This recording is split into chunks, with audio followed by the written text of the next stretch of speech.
Ang mabuting balita ng Panginoon ayon kay San Mateo. Papuri sa iyo, Panginoon. Si Judas Iscariote, isa sa 12, ay nakipagkita sa mga punong saserdote. Ano po ang ibibigay ninyo sa akin kung tulungan ko kayong madakip si Jesus?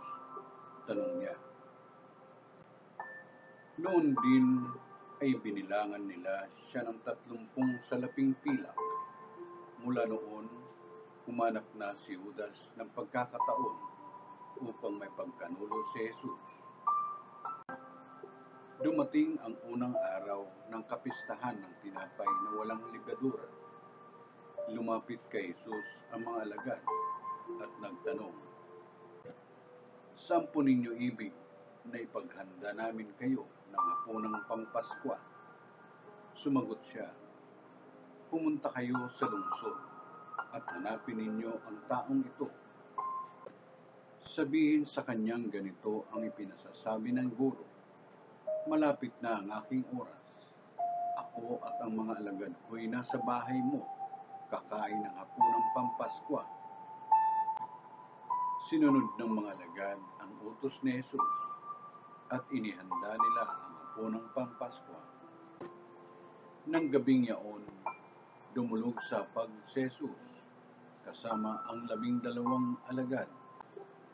Samantalang sila'y kumakain, nangusap si Jesus, "Sinasabi ko, isa sa inyo ang magkakanulo sa akin." Nanlumo ang mga alagad at isa't isa'y nagtanong sa kanya, "Ako po ba, Panginoon?" Sumagot siya, "Ang kasabay kong sumausaw sa mangkok ang siyang magkakanulo sa akin. Papanaw ang anak ng tao ayon sa nasusulat, ngunit sa aba ng magkakanulo sa kanya. Mabuti pang hindi na ipinanganak ang taong iyon."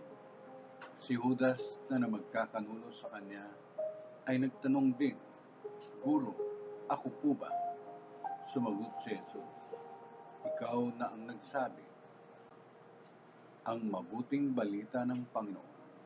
Pinupuri ka namin, Panginoong Hesukristo.